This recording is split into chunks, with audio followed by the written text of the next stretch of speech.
Another talk on prosody, or the metrical patterns in poetry. As I mentioned in my lecture on accentual verse, probably most of us do not invoke prosody when we read our poetry. We're probably attending most to diction, the word choices, syntax, order of the words. We're attending to rhyme, be it internal rhyme or end rhyme, be it perfect rhyme or slant rhyme. We're attending to figures of speech. We're attending to metaphor, metonymy, simile, synecdoche, perhaps. We're attending to voice. We're attending to tone. We're attending to symbol. These are all parts of a poem that are essential for conveying the meaning or meanings that the poem wants to convey. But I imagine that not many of us would scan the poem, mark its stresses, mark its unstressed syllables and its stressed syllables. I doubt many of us would scan the poem in order to gain an understanding of how the meter of the poem is contributing to the poem's meaning. Now, most poetry, most important poetry of the last 100 years has been written in free verse, meaning poetry that has no set metrical pattern, poems that are not easily scannable, if scannable at all. When I'm talking about the importance of meter, I mainly have in mind poems in English that run from the early modern period up to the early 20th century. And since a lot of poems during that time are important poems, and since we will be studying some poems from that time period, I think it's useful for us to become acquainted with the value of scanning, marking stressed syllables, marking unstressed syllables in a given poetic line. Now, as I said in another talk, the primary metrical form of English poetry in the before the pre-modern period, in the medieval period, we'll say, um, the primary metrical form was the accentual form, meaning lines in a poem would feature the same number of accents but not the same number of syllables. And we see this kind of poetry in Beowulf, the great Old English epic. We see it in the fantastic Old English elegies, the Seafarer, the Wanderer. But what happens? As I mentioned last time, in 1066, the French conquer the English, so suddenly you have French being spoken in the courts along with Latin. So the educated types are learning these polysyllabic languages, which contrast the more monosyllabic um, speech of the Anglo Saxons. And poets are also learning about French poetry, which is not accentual generally. French poetry tends to be syllabic of that time, poetry of that time. The French language would often feature poems with, say, 10 syllables and not a regular number of accents. Well, Geoffrey Chaucer comes along and he bridges these two traditions. In his line, his primary line, the line that shows up in Canterbury Tales, in his primary line, he figures out a way to bring the accentual verse of Old English and the syllabic verse of the French into an accentual syllabic combination. And thus is born the primary metrical pattern of traditional English poetry, iambic pentameter. Da da da da da da da da da da. When that a frail with a shore a sukta, the drift of March hath pursed to the rota. We all had to memorize the opening lines of Canterbury Tales back in the day, the opening reverie. My Middle English is not so great. That's the kind of English Chaucer wrote in, Middle English. the kind of English we see in Shakespeare is early modern English. It's much more recognizable to us. We can probably read Chaucer without a glossary, but we would struggle with some words. So the iambic pentameter line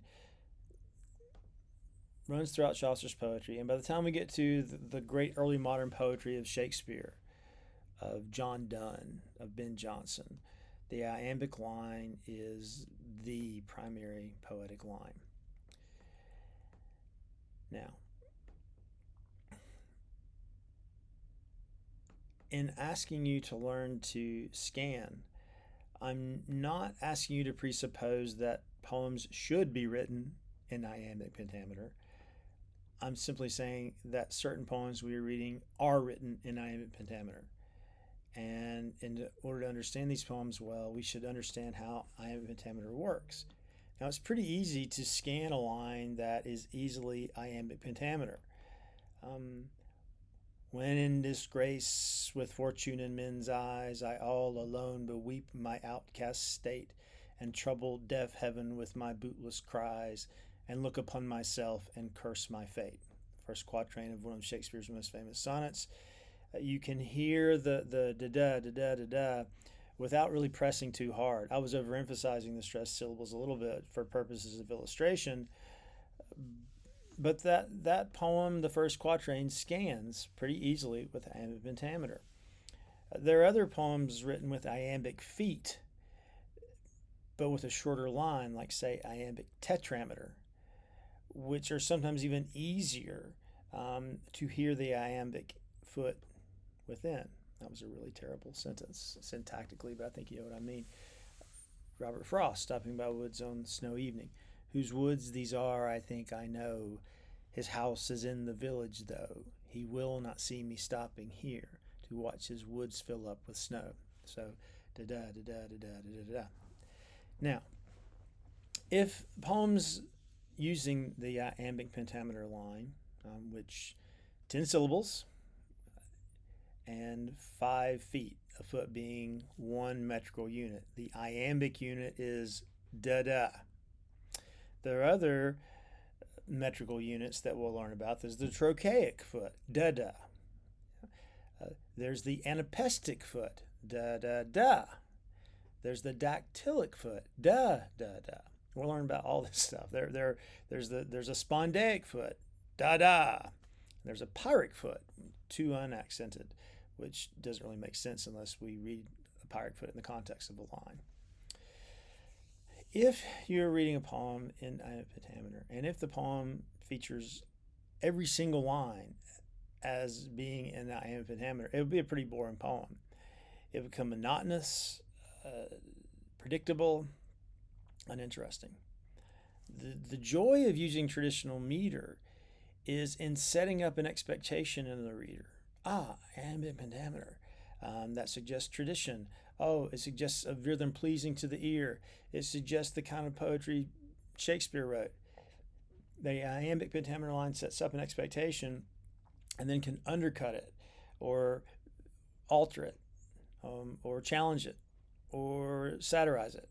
In other words, the beauty of learning to scan is not just in finding the regular metrical patterns, but in finding how the poet varies a metrical pattern that he has set up. And when we start doing that, we can understand how the poet uses meter to convey meaning. Let's have a look at Keats's sonnet, When I Have Fears That I May Cease to Be.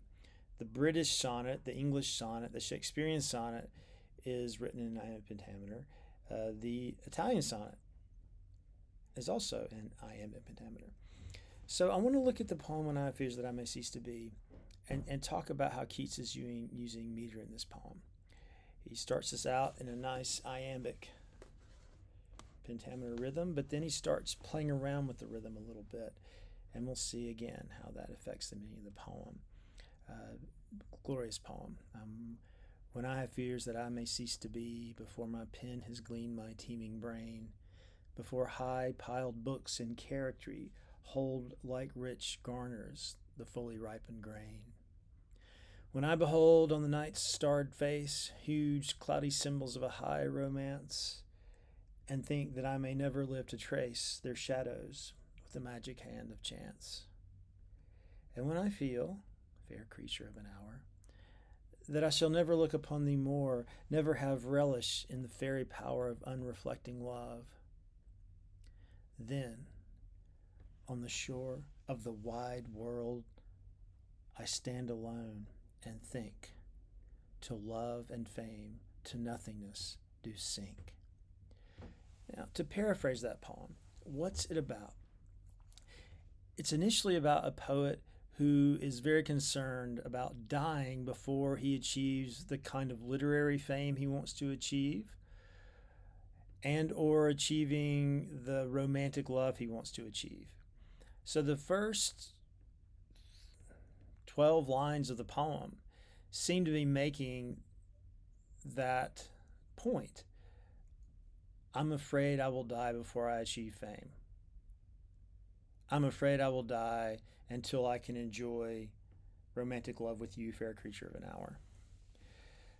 But by the time we get to line 12, we start to realize that maybe those goals are misplaced, that maybe to live your life desiring something in the future and devaluing your present in desiring something in the future may not be the best way to go about living. I say that this occurs in line 12 because at that point, this poem, which is one long sentence, the poet in the middle of the line uses a dash, creates a caesura or a pause in the middle of a line, basically saying that when I'm afraid that I can't write the books I want to write, when I'm afraid I can't have the love I want to have, then what do? I stand upon the shore on the wide world and think, till love and fame to nothingness do sink. Well, I thought you were after love and fame. So the last 2.5 lines are odd. They suggest that seeking love and fame is not necessarily what one should do, that one should let the desire for love and fame go and stand on a shore and look out over the wide world full of possibilities and think. So the poem dramatizes, the sonnet dramatizes a poet who initially has misguided desires that take him away from thought, that take him away from being open to possibilities in the present moment. It shows how he wants these things, fame, love.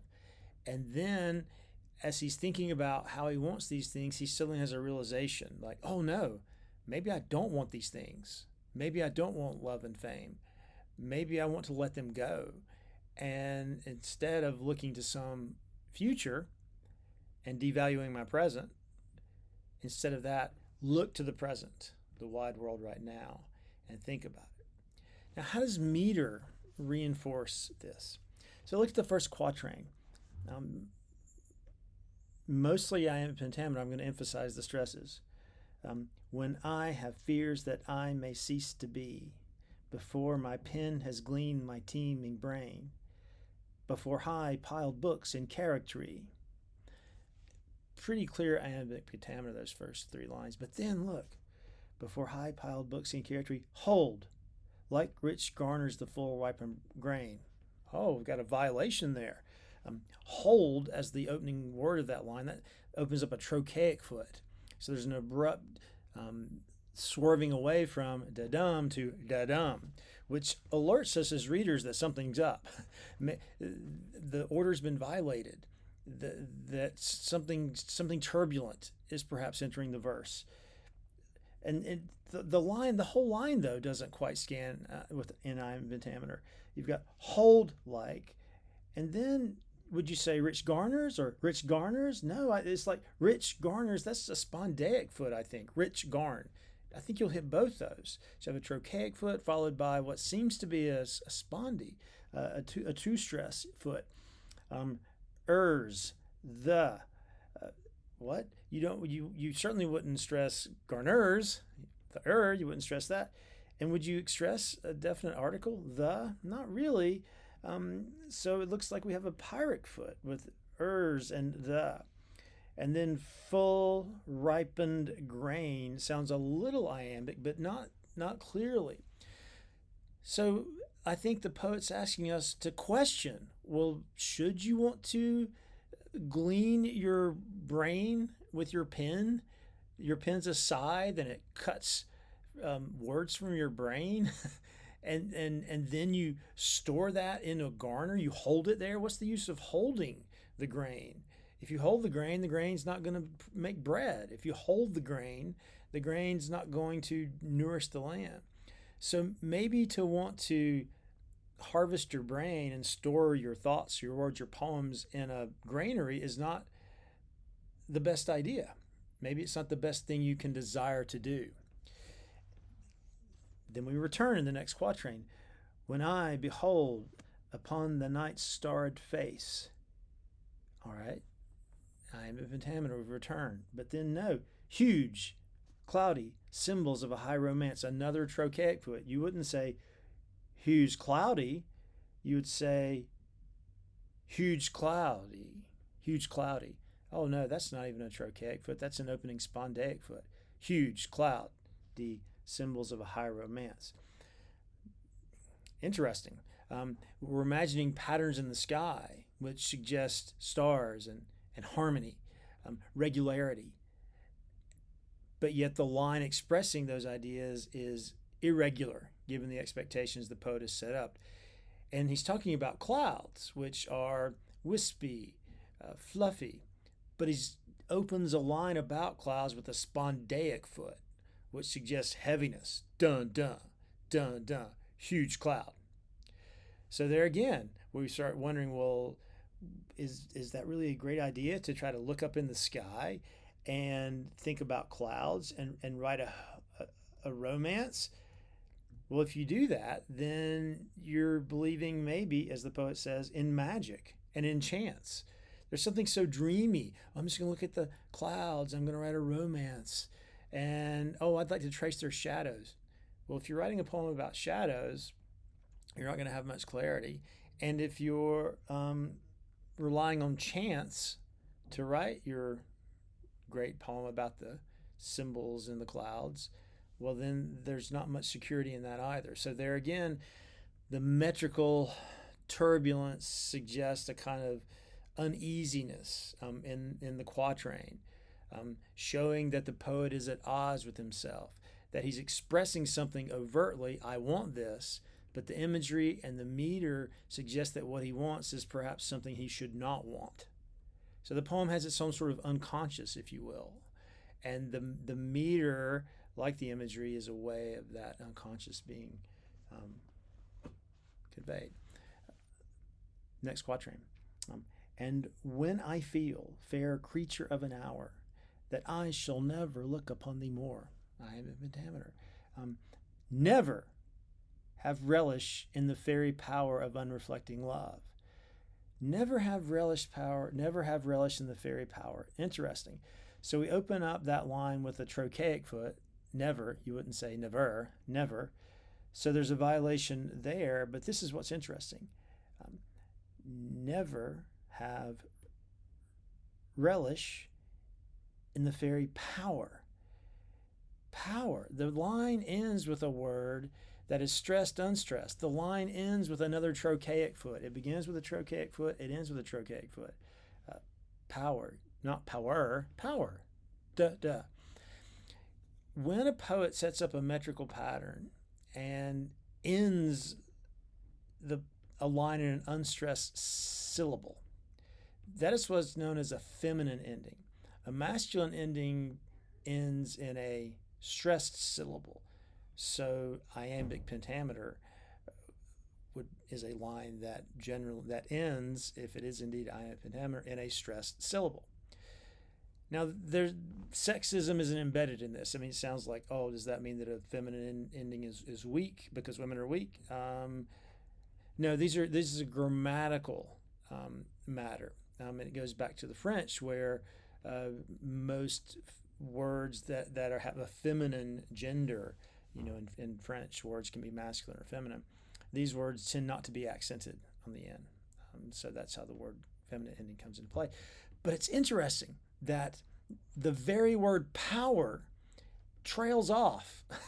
It doesn't end with a bang. It ends with a trailing off. So maybe there is the power of unreflecting love. Maybe that isn't really powerful at all. I mean, it's based on the fair creature of an hour. If you have powerful love, um, are you going to direct it towards something that only exists an hour? And are you going to associate your power with the realm of fairy? So it's almost as if the poet is saying fairy power is not real power, because it would attend to a fair creature of an hour, which is so ephemeral. And moreover, love here is described as unreflecting, meaning no thought is going into it. So yet again in this quatrain, the poet seems to be at odds with himself, wanting one thing, but then questioning his desire for that thing. And this sets us up beautifully again for that caesura in line 12, then on the shore of the wide world. Now this is interesting. Wide world strikes me as a spondaic foot. So we would say of the wide world. We wouldn't say of the wide world. So it seems like the wide world gives a weight. There's no fairy power here. There's a weight to the wide world. I stand alone and think. So now the poet wants to think. He doesn't want to get involved in unreflecting love. He doesn't want to get involved in shadows and magic and the realm of fairy. He wants to think right now. And he wants his love and fame to sink away. He wants his desire for love and fame to sink away. And he will stand on the wide world, the shore of the wide world, and look out over the sea and think about what possibilities exist here and now.